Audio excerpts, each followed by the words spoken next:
जय श्री कृष्ण। ऐसा ही कहा था, तुम्हारा यह बालक प्रत्येक युग में शरीर ग्रहण करता है। विभिन्न युगों में इसने श्वेत, रक्त और पीत ये भिन्न भिन्न रंग स्वीकार किए थे। इस बार यह कृष्ण वर्ण हुआ है। नंद जी, यह तुम्हारा पुत्र पहले कहीं वसुदेव के घर भी पैदा हुआ था, इसलिए इस रहस्य को जानने वाले लोग इसका नाम श्रीमान वासुदेव है ऐसा कहते हैं। तुम्हारे पुत्र के गुण और कर्मों के अनुरूप और भी बहुत से नाम हैं तथा बहुत से रूप। मैं तो उन नामों को जानता हूँ, परंतु संसार के साधारण लोग नहीं जानते।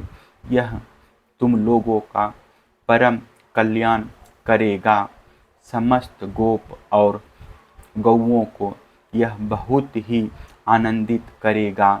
इसकी सहायता से तुम लोग बड़ी बड़ी विपत्तियों को बड़ी सुगमता से पार कर लोगे।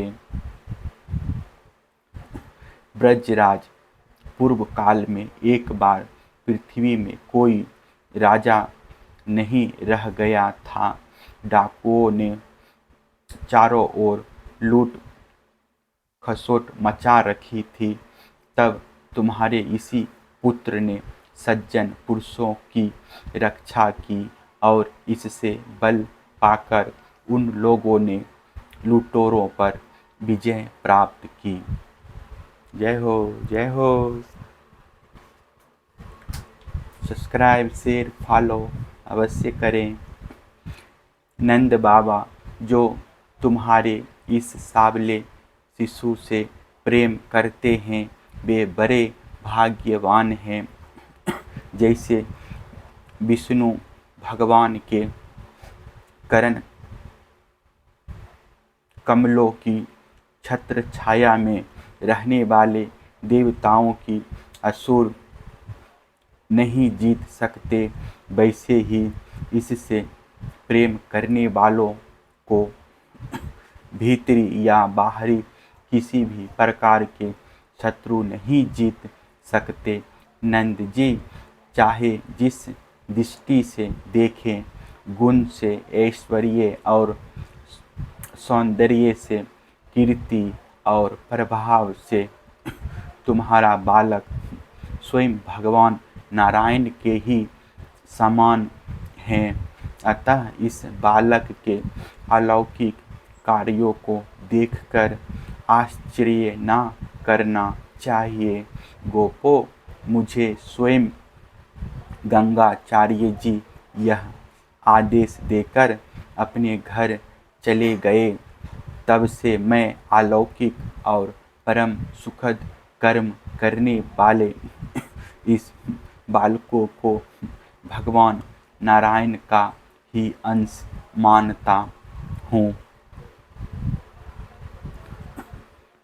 जब ब्रजवासियों ने नंद बाबा के मुख से गंगा जी की यह बात सुनी, तब उनका विस्मय जाता रहा, क्योंकि अब वे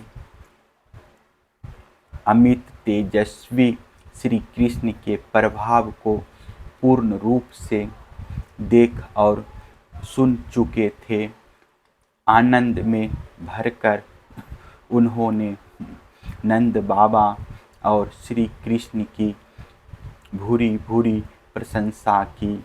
जिस समय अपना यज्ञ भंग हो जाने के कारण इंद्र क्रोध के मारे आग बबूला हो गए थे और मूसलाधार वर्षा करने लगे थे, उस समय वज्रपात, ओलों की बौछार और प्रचंड आंधी से स्त्री, पशु तथा ग्वाले अत्यंत पीड़ित हो गए थे। अपनी शरण में रहने वाले ब्रजवासियों की यह दशा देखकर भगवान का हृदय करुणा से भर आया, परंतु फिर एक नई लीला करने के विचार से वे तुरंत ही मुस्कुराने लगे, जैसे कोई नन्हा सा निर्बल बालक खेल खेल में ही बरसाती छत्ते का पुष्प उखाड़ ले। वैसे ही उन्होंने एक हाथ से ही गिरिराज गोवर्धन को उखाड़ कर धारण कर लिया और सारे ब्रज की रक्षा की। इंद्र का मद चूर करने वाले वे ही भगवान गोविंद हम पर प्रसन्न हो।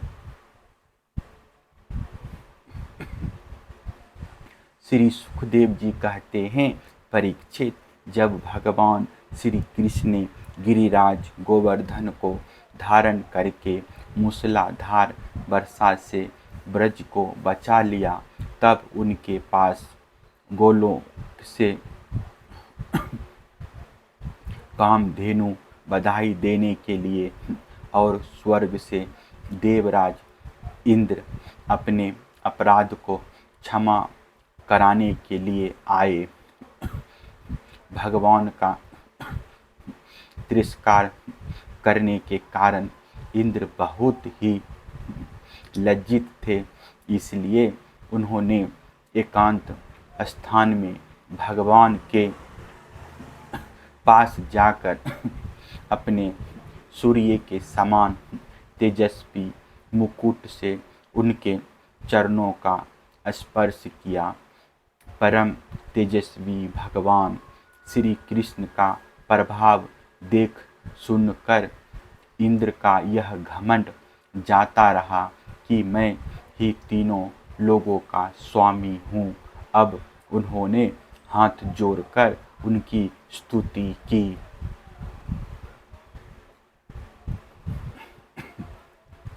इंद्र ने कहा, भगवान, आपका स्वरूप परम शांत, ज्ञानमय, रजोगुण तथा तमोगुण से रहित एवं विशुद्ध आकृतिक सत्वमय है।